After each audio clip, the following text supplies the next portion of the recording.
जय हिंद साथियों, मैं आदेश आपका राही आदि क्लासेस में स्वागत करता हूं। तो हम सभी पढ़ रहे हैं संधि। संधि में हमने 3 संधि पढ़ ली थी, दीर्घ संधि, गुण संधि, वृद्धि संधि। आज हम स्वर संधि की चौथी संधि पढ़ेंगे, यण संधि।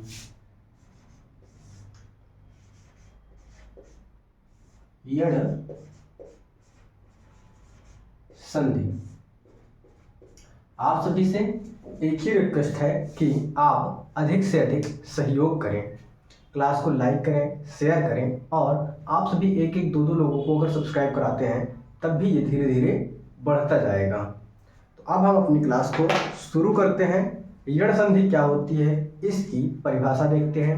यदि ह्रस्व या दीर्घ ई, उ, री, ली के बाद कोई असमान स्वर आए तो ई, उ, री और ली के स्थान पर या, वा, रा, ला हो जाता है।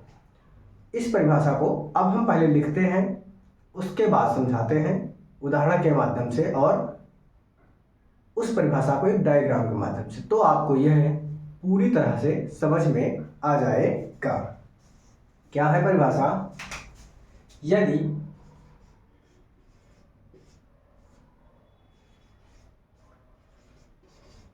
ह्रस्व या दीर्घ ई, उ, री,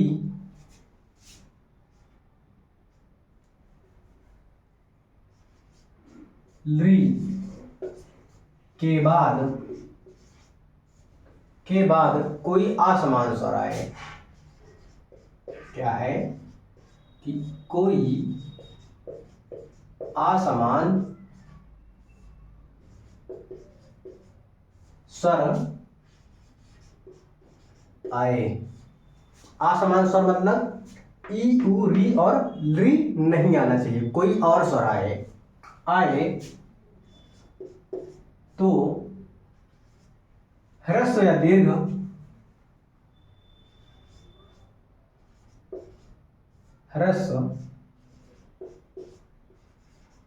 दीर्घ ई, उ, री, ली के स्थान पर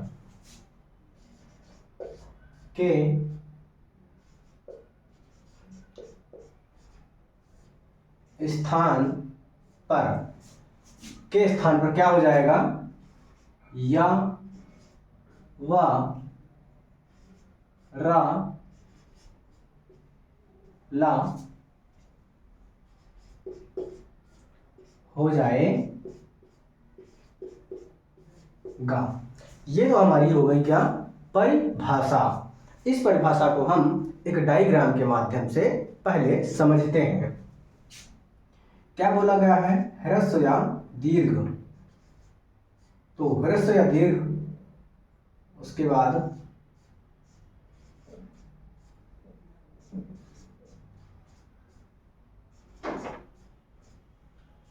तो ये पहले पार्ट में आएगा। इसके बाद क्या है? कोई असमान स्वर। तो यहां लिख लेते हैं असमान स्वर। तो ई के स्थान पर क्या होगा?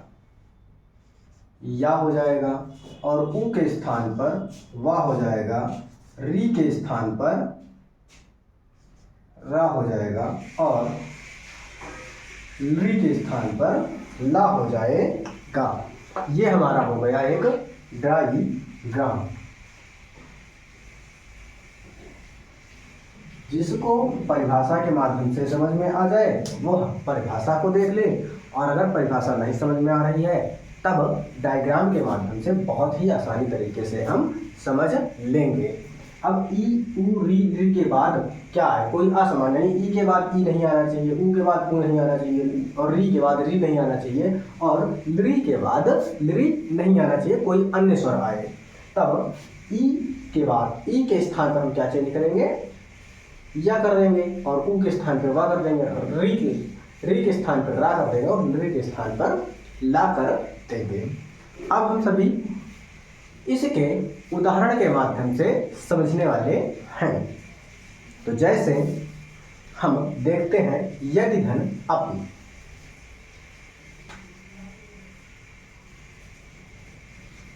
यदि धन अपि, तो आप सभी देख रहे हैं क्या कि यहाँ पर क्या आई है, ई आया हुआ है। क्या आया है, ई आया है। इसके बाद कोई असमान स्वर, तो असमान स्वर क्या आ गया है, आ आया है, यानी ई के बाद ई नहीं आया, कोई असमान स्वर आया है। तो ई और आ को मिलाकर हम क्या बना देंगे, या बना देंगे। यहाँ पर लिखा है परिभाषा के माध्यम से, तो हम यहाँ पर या कर देंगे।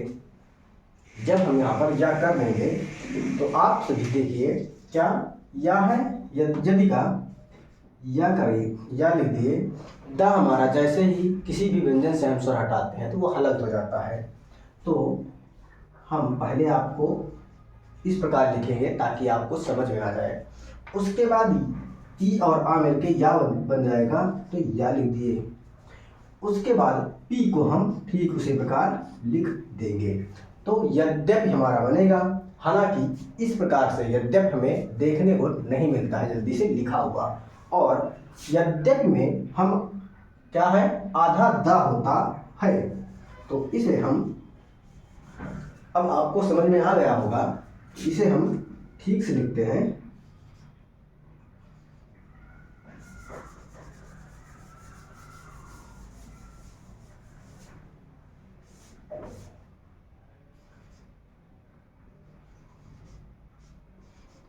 ये हमारा हो गया यद्यपि। उम्मीद है आपको समझ में आ रहा होगा। अगला उदाहरण देखते हैं, प्रतिधन अर्पण। यहीं पर देख लेते हैं, प्रतिधन अर्पण। तो आप देख रहे हैं, तो यहां पर क्या आया है, ई आया है, उसके बाद आ आया है, मिलाकर हम बनाएंगे या, और क्या बन जाएगा, प्रत्यर्पण बन जाएगा, क्योंकि यहां से प्रा हो जाएगा। ता से जब ई हटाएंगे, निस्वर हटाएंगे तो अधूरा बन जाएगा, और ई और आ मिलके या बन जाएगा। तो अर्पण से बाकी आ को हटा के, क्योंकि आ से या बन गया, और बाकी सेम हम उसी प्रकार से लिख लेंगे। तो ये हमारा हो गया प्रत्यर्पण। अब हम यहाँ पर कुछ उदाहरण अभी और देखेंगे ताकि आसानी से आपको समझ में आ जाए। तो अगला उदाहरण है हमारा प्रतिधन उपकार। यहां देखते हैं, प्रतिधन उपकार।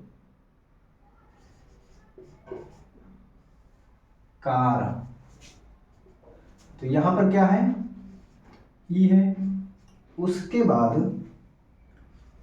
असमान स्वर उ आया है, यानी ई के बाद कोई भी असमान स्वर आए, ई के बाद ई ना आए, तो यहां पर उ आया है, तो क्या बन जाएगा, या बन जाएगा। आप सभी जानते हैं, तो ई और उ मिलके या बन गया।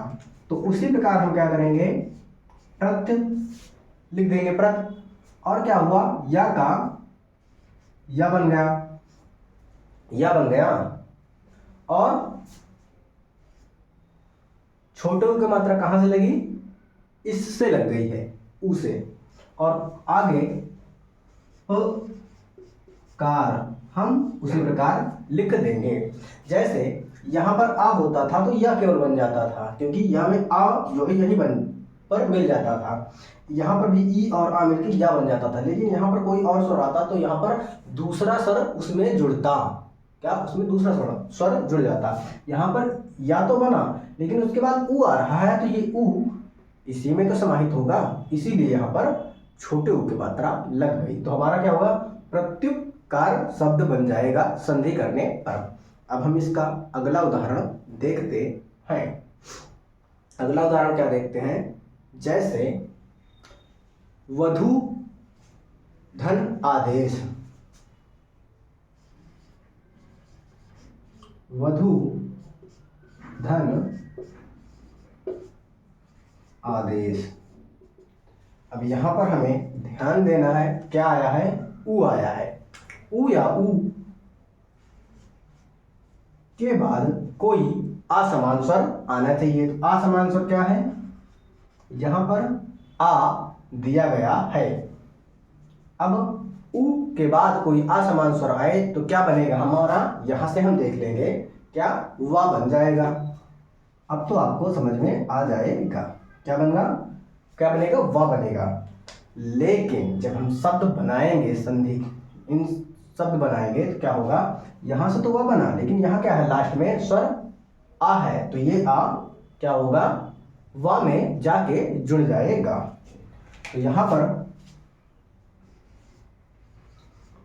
वा बनाए, वा में आदेश को जोड़ देंगे तो वधवा देश हो जाएगा। अब आप सभी रुके रहिए, थोड़ी सी ट्रिक देख लीजिए, 99% हमेशा काम करेगी यण संधि में। अब यण संधि की ट्रिक क्या हो गई कि आपको दूसरे या फिर तीसरे, क्या दूसरे या फिर तीसरे वर्ण पे आपको हमेशा या व रा मिलेगा। और एक बात क्या, कि हमेशा आपको अधूरा वर्ण मिलेगा यण संधि में। देखने के लिए आप यहां पर देख लीजिए, यहां पर आपको या तो मिल रहा है लेकिन ता अधूरा है, यहां पर या मिल रहा, इसके पहले अधूरा मिल रहा है। तो आप सभी देखिएगा ट्रिक क्या है कि या व रा ला मिलेगा, साथ ही साथ उसके पहले वाला वर्ण हमें हमेशा अधूरा मिलेगा। तो यहां पर देख लीजिए, या मिल रहा है लेकिन उसके पहले वर्ण अधूरा है, यहां पर भी वा मिला लेकिन उसके पहले वर्ण अधूरा है। तो उम्मीद है आपको समझ में आ रहा होगा। आप क्लास को अधिक शेयर कीजिए लोगों को जोड़ने के लिए, लोग सब्सक्राइब करें चैनल को। तो आगे हम इसके और उदाहरण देखते हैं, जैसे अनुधन अय, अनुधन अय, अनुधन अय। तो यहां से ऊ मिला और यहां से आ मिला, बनेगा क्या हमारा, वा बनेगा। क्या बनेगा, वा बनेगा। अब हम सभी जानते हैं, यहां से आ बना दिए, जब ना से ऊ हटा दिए तो हमारा क्या बनेगा, क्या रह जाएगा, अधूरा ना बचेगा। और ऊ से आ से ऊ है, उसके बाद असमान स्वर है तो क्या बनेगा, वा बनेगा। और ये अय का वा में समाहित हो गया, और यह जो है हम ठीक उसी प्रकार लिख दिए, तो क्या बन गया, अन्वय। क्या बना, अन्वय। तो यहां पर भी आप देख रहे हैं कि वा मिला लेकिन वा से पहले अधूरा वर्ण आपको मिल रहा है। क्या, अधूरा वर्ण आपको मिल रहा है। इसके बाद हम और उदाहरण देखते हैं, एक री का देख लेते हैं, जैसे पितृधन आदेश। उसी प्रकार मातृधन आदेश हो जाएगा, तो हो गया पितृधन आदेश। यहां पर क्या है, री है, उसके बाद आ है, क्या है, री है, उसके बाद आ है, बनेगा क्या हमारा, रा। लेकिन ये रा के बाद आ है, तो आ अगर समाहित कर देंगे तो हम इस प्रकार रा लिख सकते हैं, और आगे लिखते भी हैं, क्या लिखते भी हैं, यहां पर भी हम वैसे ही कर सकते थे। तो यहां पे हमें रा बनाना है, रा लिख देते हैं ऐसे ही, और बाकी जो शब्द बनेगा वह हमें देखना है। ये हमारा पी हो गया, ये क्या है, रा बनाएंगे, तो जैसे आधा ता बचा रहेगा, तो आधा ता हो गया, आधा ता हो गया। अब रा है, रा में आ की मात्रा है, तो हम यहाँ पे इस प्रकार रा लगा के आ की मात्रा लगा दिए, रा लगा के आ की मात्रा लगा दिए, और आगे फिर हम देश को उसी प्रकार लिख दिए, तो क्या हो गया हमारा, पित्रादेश हो गया। आप जानते हैं यहाँ त्रा है, लेकिन क्या है, त्रा में आधा ता और रा मिला होता है और आ स्वर था इसलिए हमने त्र कर दिया है। तो उम्मीद है आपको यण संधि समझ में आ गई होगी। आपको ध्यान सिर्फ इतना देना है कि यण संधि का कोई भी शब्द दिया होगा वहां पर आपको अंतस्थ व्यंजन मिलेगा। क्या अंतस्थ व्यंजन? या, वा, रा, ला। क्या मिलेगा? या, वा, रा, ला मिलेगा। और अंतस्थ व्यंजन के पहले जो भी वर्ण होगा वह हमेशा आपको अधूरा मिलेगा। जैसे आप सभी यहाँ पर देख रहे हैं कि जितने भी शब्द हैं या, वा, रा मिल रहा है उसके ठीक पहले वाला वर्ण आपको अधूरा मिल रहा है सभी में। तो हो जाएगी हमारी क्या? यह यण संधि हो जाएगी। तो स्वर संधि के भेद कितने थे? 5। हमने पढ़े कितने? 4। अब हमारा आज का लास्ट संधि होगी और हम आज स्वर संधि को पढ़ लेंगे पूरी तरह से। यानी कल से हम व्यंजन संधि पढ़ेंगे। और एक बात है कि आपकी यूपीपी की वैकेंसी आने वाली है। यह आपको संधि जो पढ़ाई जा रही है, आप ये मत सोचिए कि सीटेट के लिए है, सभी चीज के लिए है। जहां पर भी हिंदी पूछी जाएगी।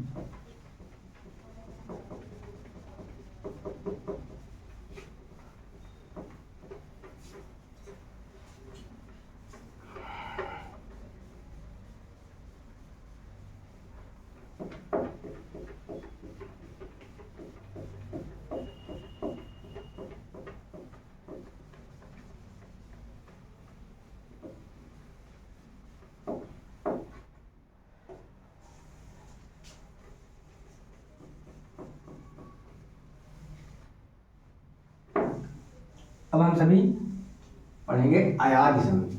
स्वर संधि का 5वां भेद होता है। क्या पढ़ने वाले हैं? अयादि संधि पढ़ेंगे। स्वर संधि का 5वां भेद अयादि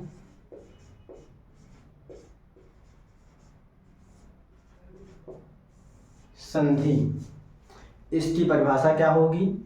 ए, ऐ, ओ, औ। क्या?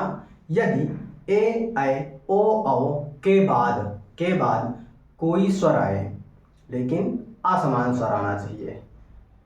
कोई असमान स्वर आए तो ऐ, आय, औ, आओ बन जाता है। इसको हम डायग्राम के ही माध्यम से लिखते हैं। जैसे क्या बोला जा रहा है? परिभाषा नहीं लिखेंगे इस बार। ए, ऐ,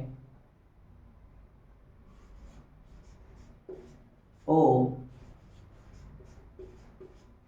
औ के बाद कोई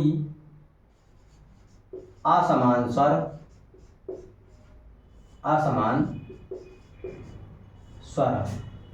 कोई असमान स्वर आए तो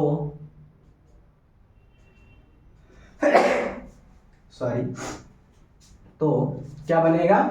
ए के बाद कोई असमान स्वर आए तो ऐ बना देंगे। क्या बनाएंगे? ऐ बनाएंगे। और ऐ के बाद कोई असमान स्वर आएगा तो हम लोग आय बनाएंगे। क्या बनाएंगे? आय बनाएंगे। और ओ के बाद कोई असमान स्वर आए तो औ बनाएंगे। और औ के बाद कोई असमान स्वर आए तो आओ बना देंगे। क्या बना देंगे? आओ बना देंगे। इसको अब हम ये मान लीजिए हमारा क्या हो गया?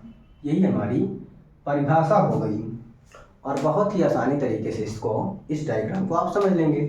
कोई असमान स्वर यानी ए के बाद ए ना आए, आई के बाद ऐ ना आए, ओ के बाद औ के बाद और। कोई यानी असमान स्वर आएगा, आ ई ऊ री, इस प्रकार से कोई असमान स्वर आएगा। जब ए के बाद कोई असमान स्वर आए तो हम आय बना देंगे, और आय के बाद कोई असमान स्वर आए तो आय बना देंगे, और ओ के बाद कोई असमान स्वर आए तो औ बनाएंगे, और औ के बाद कोई असमान स्वर आए तो आओ बना देंगे।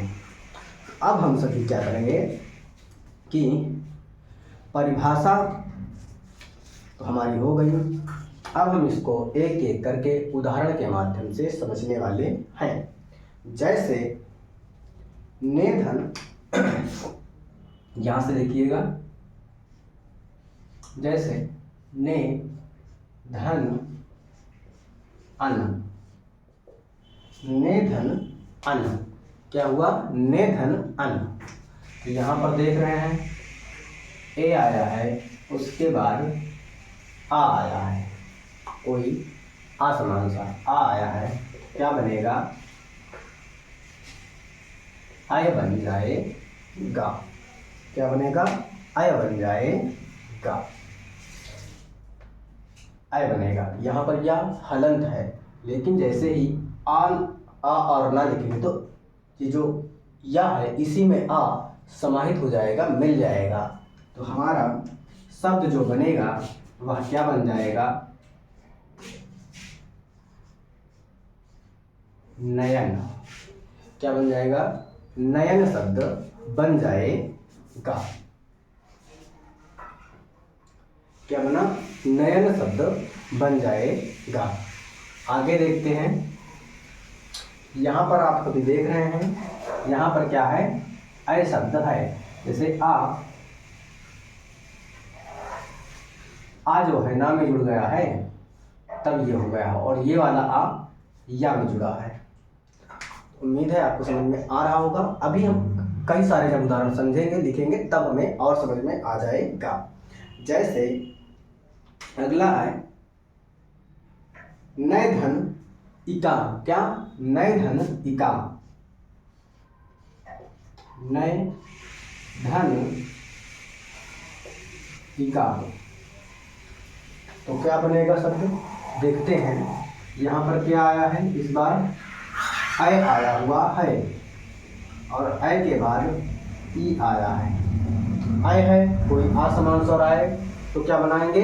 आय बनाएंगे। क्या बना देंगे? आय बना देंगे।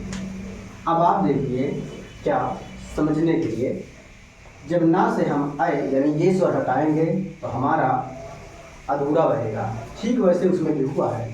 तो यहाँ पर थोड़ा विस्तार से समझा रहे हैं, आप समझिएगा। यहाँ से अधूरा हो जाएगा, लेकिन जब आय जोड़ेंगे तो जब आ हो गया और ये या हो गया, हलंत हो गया। लेकिन उसके बाद क्या है? इका।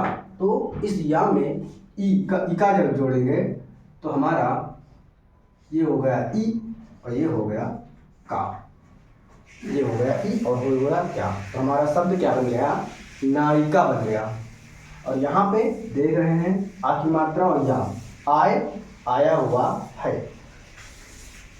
यहाँ पर क्या आया है? आय शब्द छिपा हुआ है। अगला उदाहरण हम देखते हैं। जैसे गए धन अक, गए धन अक। अब यहाँ पर आप सभी देखिएगा क्या हो रहा है। यहाँ पर अय है, उसके बाद आ है। जब अय के बाद आ है तो क्या बनेगा? आय बन जाएगा। क्या बन जाएगा? आय बन जाएगा। तो यहाँ से गा के नीचे हलंत लगा देंगे। तो गा से यानी हम स्वर को यहाँ से हटा दिए तो हमारा अधूरा बच गया। लेकिन आय जोड़ेंगे, यानी जब बड़ा आ जोड़ेंगे तो आ हो जाएगा, और ठीक ये हम आय जोड़ दिए। लेकिन यहाँ पर अक जब जोड़ेंगे तो आ हमारा या में समाहित हो जाएगा, या हमारा पूरा हो जाएगा, और ये का लिख देंगे ऐसे।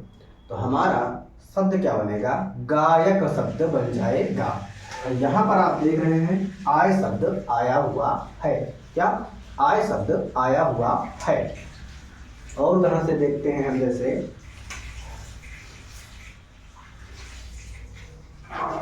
चे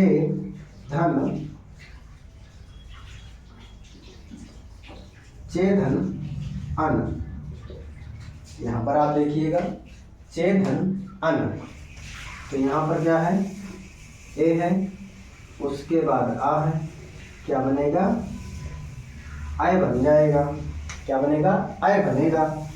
जैसे ही हम चे से चा से ए हटाएंगे तो हमारा चा अधूरा बनेगा, लेकिन ये आ लिखेंगे आय तो आ इसमें हो जाएगा, चा में समाहित हो जाएगा, या ठीक इस प्रकार से हो जाएगा अधूरा। लेकिन जब अन जोड़ेंगे तो आ हमारा या में जुड़ जाएगा और ना वैसे हो जाएगा। तो शब्द क्या बनेगा, चयन। क्या शब्द बन जाएगा, चयन शब्द बन जाएगा। यहाँ पर आय नजर आ रहा है, यहाँ पर आय, यहाँ पर आय, यहाँ पर अन। उम्मीद है आपको समझ में आ रहा होगा। और उदाहरण दे देखते हैं। अभी तो हमने ए ऐ देखा, ओ और औ का देख लेते हैं। जैसे ओ धन अन, यहाँ पर देखते हैं ओ धन अन, क्या, ओ धन अन। तो यहाँ पर क्या है, आप सभी देख रहे हैं, ओ है, उसके बाद आ है। हम बनाएंगे, यानी ओ के बाद कोई असमान स्वर आए तो हम बनाने वाले क्या हैं, औ। यहाँ पर बनाएंगे औ।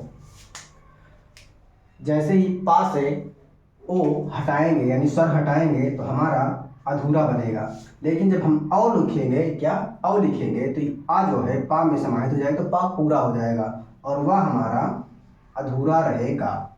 लेकिन उसके बाद क्या है, अन। जब हम अन को जोड़ेंगे तो आ जो है वा में समाहित होगा तो पूरा हो जाएगा, और ना हम उसी प्रकार लिख देंगे तो हमारा जो शब्द बनेगा क्या बन जाएगा, पवन शब्द बन जाएगा। और आप यहाँ पर देख रहे हैं कि औ नजर आएगा, क्या, औ ही नजर आएगा।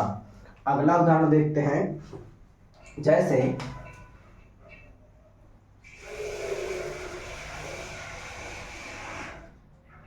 पौ धन अक, पौ धन अक। ठीक यहाँ पर भी बना सकते हैं पौ धन अन। पौ जब औ करेंगे तो आ लिखेंगे तो हमारे यहाँ पर जैसे पवन बना है वहाँ पर क्या बन जाएगा, पावन बन जाएगा। यहाँ पर क्या है, पौ धन अक, पौ धन अक। तो यहाँ पर हम औ देख रहे हैं, उसके बाद आ देख रहे हैं। बनाएंगे क्या, आओ को हम बनाएंगे, क्या बनेगा, आओ बनेगा।